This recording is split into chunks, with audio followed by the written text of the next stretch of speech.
இப்ப எதுக்கு படிச்ச படிப்பு வேஸ்டா போச்சு படிச்ச படிப்பு வேஸ்டா போச்சுன்னு புலம்பிக்கிட்டு இருக்க? என்ன படிப்பு வேஸ்டா போச்சு? கேலண்டர்ல என்ன தேதியில அமாவாசை வருது, என்ன தேதியில பிரதோஷம் வருதுன்னு பார்த்து பூஜை பண்றதுக்கு தமிழ், பிள்ளைங்களுக்கு ஏபிசிடியும் ரைம்ஸும் சொல்லி கொடுக்க இங்கிலீஷ், குழம்புல எவ்வளவு உப்பு போடணும், அரிசியில எவ்வளவு தண்ணி ஊத்தணும், சூப்பர் மார்க்கெட்ல எவ்வளவு டிஸ்கவுண்ட் போட்டிருக்கான் அதுக்கு எவ்வளவு பில்லு வரும்னு கணக்கு பண்றதுக்கு மேக்ஸ், டைட்டா இருக்கிற வாட்டர்ல சுடுதண்ணி ஊத்துனா ஈஸியா திறக்கும் தெரிஞ்சுக்கிறதும், பால் பாத்திரத்து மேல ஸ்பூனை வச்சா பொங்காம இருக்கிறதும் பிசிக்ஸ், எவ்வளவு லிக்விடுக்கு எவ்வளவு தண்ணி ஊத்தி வீடு துடைக்கணுங்கிறதும், தோசை மாவை எவ்வளவு நேரம் வச்சா புளிக்குன்றதும் கெமிஸ்ட்ரி, வாங்குறது அவரைக்காயா பீன்ஸான்னு கண்டுபிடிக்கிறதும், எந்த காயை ஃப்ரிட்ஜுக்குள்ள வைக்கணும் எந்த காயை வெளியில வைக்கணும் வேறுபடுத்தி பாக்குறது பாட்டனி, கொசு எந்தெந்த நேரத்துல எல்லாம் ஆக்டிவா இருக்கும், பல்லிய என்ன பண்ணா வீட்டை விட்டு துரத்தலாங்கிறது சுவாலஜி, மழை வர்ற மாதிரி இருந்தா துணி துவைக்காம இருக்கிறதும், காலையில இந்த பக்கம் சூரியன் இருந்தா சாயங்காலம் எந்த பக்கம் இருக்குன்னு பார்த்து வடகம் காய போடுறதும் ஜாகிரபி,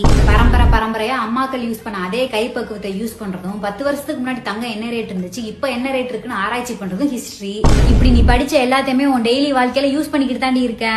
சும்மா புலம்பாம கெமிஸ்ட்ரியை யூஸ் பண்ணி பாத்ரூம் கழுவிட்டு பிசிக்ஸை யூஸ் பண்ணி புருஷனுக்கு டீ போட்டு வைப்போ. இப்ப எதுக்கு படிச்ச படிப்பு வேஸ்டா போச்சு படிச்ச படிப்பு வேஸ்டா போச்சுன்னு புலம்பிக்கிட்டு இருக்க? என்ன படிப்பு வேஸ்டா போச்சு? கேலண்டர்ல என்ன தேதியில அமாவாசை வருது, என்ன தேதியில பிரதோஷம் வருதுன்னு பார்த்து பூஜை பண்றதுக்கு தமிழ், பிள்ளைங்களுக்கு ஏபிசிடியும் ரைம்ஸும் சொல்லி கொடுக்க இங்கிலீஷ், குழம்புல எவ்வளவு உப்பு போடணும், அரிசியில எவ்வளவு தண்ணி ஊத்தணும், சூப்பர் மார்க்கெட்ல எவ்வளவு டிஸ்கவுண்ட் போட்டிருக்கான் அதுக்கு எவ்வளவு பில்லு வரும்னு கணக்கு பண்றதுக்கு மேக்ஸ், டைட்டா இருக்கிற வாட்டர்ல சுடுதண்ணி ஊத்துனா ஈஸியா திறக்கும் தெரிஞ்சுக்கிறதும், பால் பாத்திரத்து மேல ஸ்பூனை வச்சா பொங்காம இருக்கிறதும் பிசிக்ஸ், எவ்வளவு லிக்விடுக்கு எவ்வளவு தண்ணி ஊத்தி வீடு துடைக்கணுங்கிறதும், தோசை மாவை எவ்வளவு நேரம் வச்சா புளிக்குன்றதும் கெமிஸ்ட்ரி, வாங்குறது அவரைக்காயா பீன்ஸான்னு கண்டுபிடிக்கிறதும், எந்த காயை ஃப்ரிட்ஜுக்குள்ள வைக்கணும் எந்த காயை வெளியில வைக்கணும் வேறுபடுத்தி பாக்குறது பாட்டனி, கொசு எந்தெந்த நேரத்துல எல்லாம் ஆக்டிவா இருக்கும், பல்லிய என்ன பண்ணா வீட்டை விட்டு துரத்தலாங்கிறது சுவாலஜி, மழை வர்ற மாதிரி இருந்தா துணி துவைக்காம இருக்கிறதும், காலையில இந்த பக்கம் சூரியன் இருந்தா சாயங்காலம் எந்த பக்கம் இருக்குன்னு பார்த்து வடகம் காய போடுறதும் ஜாகிரபி,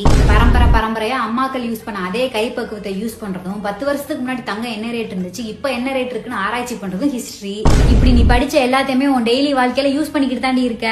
சும்மா புலம்பாம கெமிஸ்ட்ரியை யூஸ் பண்ணி பாத்ரூம் கழுவிட்டு பிசிக்ஸை யூஸ் பண்ணி புருஷனுக்கு டீ போட்டு வைப்போ.